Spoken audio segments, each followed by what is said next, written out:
Assalamualaikum warahmatullahi wabarakatuh.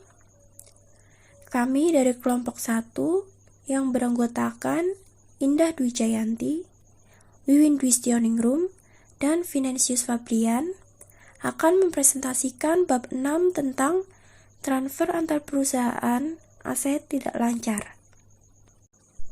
Transfer perusahaan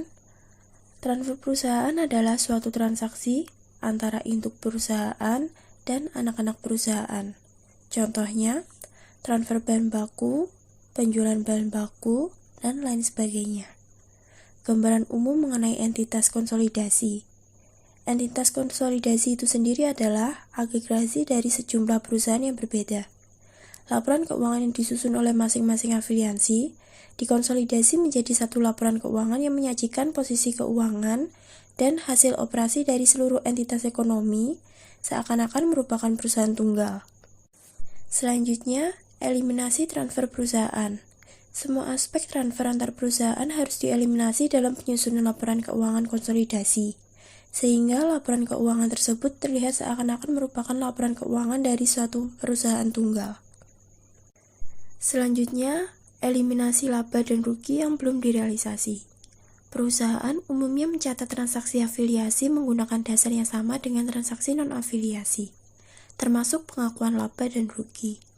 Laba yang belum direalisasi dari transfer antar perusahaan disebut laba antar perusahaan yang belum direalisasi. Sebagai contoh, dibeli suatu tanah oleh PT Induk dari pihak yang tidak berhubungan istimewa, kemudian dijual ke anak perusahaan, dan akhirnya dijual oleh anak perusahaan tersebut ke pihak yang berhubungan istimewa. Ketiga transaksi tersebut dan jumlah yang terkait adalah sebagai berikut. Transaksi pertama, pembelian oleh PT Induk dari pihak luar seharga 10 juta. Transaksi kedua, penjualan dari PT Induk ke PT Anak seharga 15 juta. Transaksi ketiga, penjualan dari PT Anak ke pihak luar seharga 25 juta. Berikut adalah penyelesaiannya. Untuk yang pertama, ketika transaksi terjadi pada periode akuntansi yang sama, jumlah keuntungan yang dilaporkan atas transaksi tersebut adalah sebagai berikut. PT Induk 5 juta, PT Anak 10 juta, dan entitas konsolidasi 15 juta. Keuntungan yang dilaporkan setiap entitas dianggap telah direalisasi karena tanah telah terjual ke pihak yang tidak berhubungan istimewa selama periode tersebut. Selanjutnya, hanya transaksi pertama yang diselesaikan selama periode berjalan. Tidak ada penjualan yang dilakukan oleh perusahaan afiliasi dan tidak ada keuntungan yang dilaporkan atau direalisasi. Selanjutnya, hanya transaksi pertama dan kedua yang diselesaikan selama periode berjalan. Jumlah keuntungan yang dilaporkan atas transaksi tersebut adalah sebagai berikut. PT Induk 5 juta, PT Anak dan entitas konsolidasi kosong. Keuntungan sebesar 5 juta yang dilaporkan dianggap belum direalisasi dari sudut pandang konsolidasi dan tidak dilaporkan dalam laporan laba rugi konsolidasi karena tanah tersebut belum dijual ke pihak luar entitas konsolidasi. Dan yang terakhir, hanya transaksi ketiga yang diselesaikan selama periode berjalan. Transaksi pertama dan kedua terjadi di periode sebelumnya. Jumlah keuntungan yang dilaporkan atas transaksi tersebut adalah PT Induk kosong, PT Anak senilai 10 juta, dan entitas konsolidasi senilai 15 juta. PT Anak mengakui keuntungan sebesar selisih antara harga jual 25 juta dan biaya perolehan 15 juta, sedangkan entitas konsolidasi melaporkan keuntungan selisih antara harga jual 25 juta dan biaya perolehan 10 juta. Selanjutnya akan dilanjutkan oleh rekan saya. Selanjutnya slide ke-7, transfer jasa antar perusahaan. Perusahaan yang berhubungan istimewa seringkali membuat jasa dari suatu perusahaan ke perusahaan lainnya.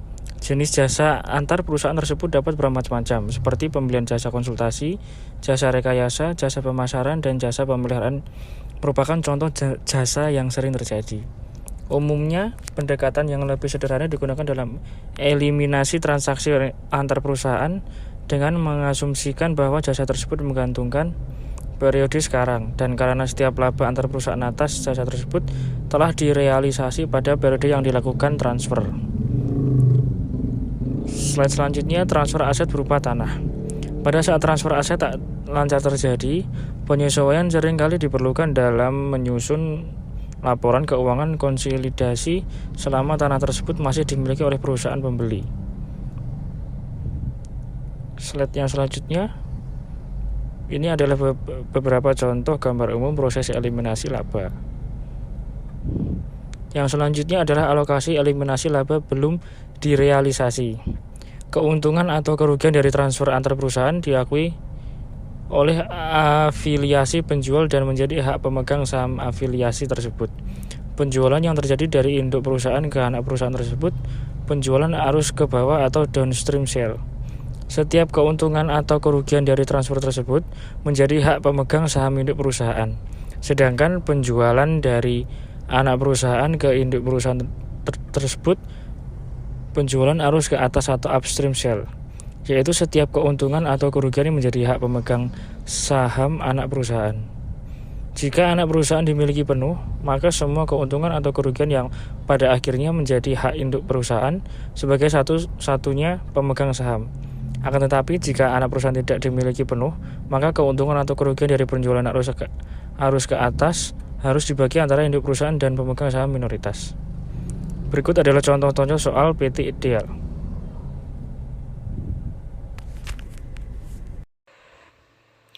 Selanjutnya, penjualan arus ke atas.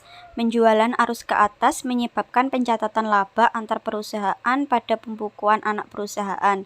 Jika laba tersebut dari sudut pandang konsolidasi belum direalisasi, maka tidak boleh dimasukkan dalam laporan keuangan konsolidasi.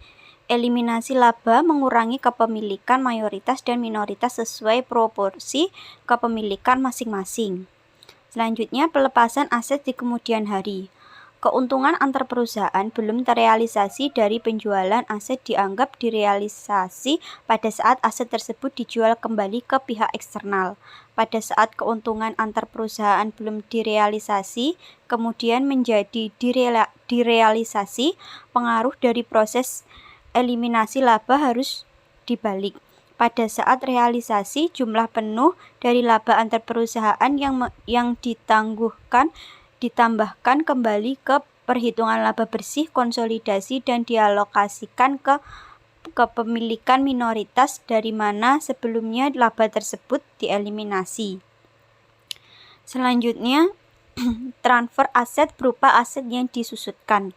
Jumlah penyusutan yang diakul dalam pembukuan perusahaan tiap periode atas aktiva yang dibeli dari afiliasi berdasarkan pada harga transfer antar perusahaan.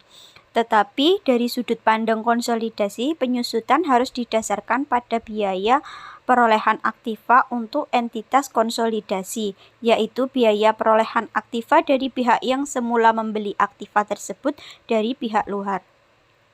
Penjualan arus ke bawah. Pembelian aset mengarah ke PT induk, mengarah ke transfer aset, mengarah ke PT anak. Selanjutnya, penjualan arus ke atas. Perlakuan laba belum direalisasi dari penjualan antar perusahaan arus ke atas sama dengan perlakuan untuk penjualan arus ke bawah kecuali laba belum direalisasi, dan pengakuan realisasi berikutnya harus dialokasikan antara kepemilikan mayoritas dan minoritas. Transfer aset sebelum akhir tahun. Pada kasus dengan transfer aset antar perusahaan terjadi selama periode berjalan, bukan pada akhir periode. Sebagian dari keuntungan atau kerugian antar perusahaan dianggap realisasi pada periode transfer. Jika hal itu terjadi, maka ayat jurnal eliminasi kertas kerja pada akhir tahun tersebut harus memasukkan pengaruh beban penyusutan dan akumulasi penyusutan. Jumlah penyesuaian ini sama dengan selisih antara penyusutan yang dicatat oleh pembeli dan penyusutan yang seharusnya dicatat oleh penjual untuk periode yang dimulai dari saat penjualan antar perusahaan. Selanjutnya, transfer aset berupa aset diamortisasi. Bagi investor, dari laba antar perusahaan dari transaksi antar perusahaan dihilangkan dari laba induk perusahaan pada periode penjualan antar perusahaan dengan mengurangi akun investasi dan laba yang diakui oleh investor. Pada saat laba antar perusahaan di kemudian hari direalisasi, investor meningkatkan akun investasi dan laba yang diakui oleh investor.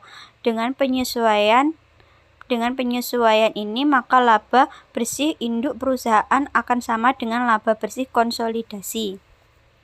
Selanjutnya, transfer aset tak lancar antar perusahaan. Metode ekuitas disesuaikan penuh.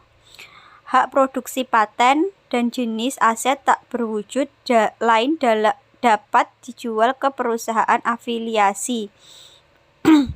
Akuntansi untuk aset tak berwujud balasannya berbeda dengan akuntansi aset berwujud. Dalam hal amortisasi, aset tak berwujud umumnya dilaporkan sebesar saldo sisa yang belum diamortisasi tanpa penggunaan akun kontra. Transfer aset tak lancar antar perusahaan. Metode ekuitas disesuaikan penuh. Selain menetokan akumulasi amortisasi dari aset tak berwujud terhadap biaya perolehan aset, penjualan aset tak berwujud antar perusahaan diperlakukan dengan cara yang sama dengan penjualan aset berwujud antar perusahaan. Apabila menggunakan metode biaya untuk akuntansi investasi pada anak perusahaan, induk perusahaan mencatat dividen yang diterima dari anak perusahaan selama periode berjalan sebagai pendapatan. Dalam metode biaya, tidak ada jurnal yang dibuat untuk mencatat bagian induk perusahaan atas laba anak perusahaan yang tidak didistribusikan, amortisasi diferensial atas menghilangkan laba antar perusahaan belum direalisasi. Sekian presentasi dari kami. Apabila ada yang ditanyakan, kami persilahkan. Atas kekurangannya, kami mohon maaf. Wassalamualaikum warahmatullahi wabarakatuh.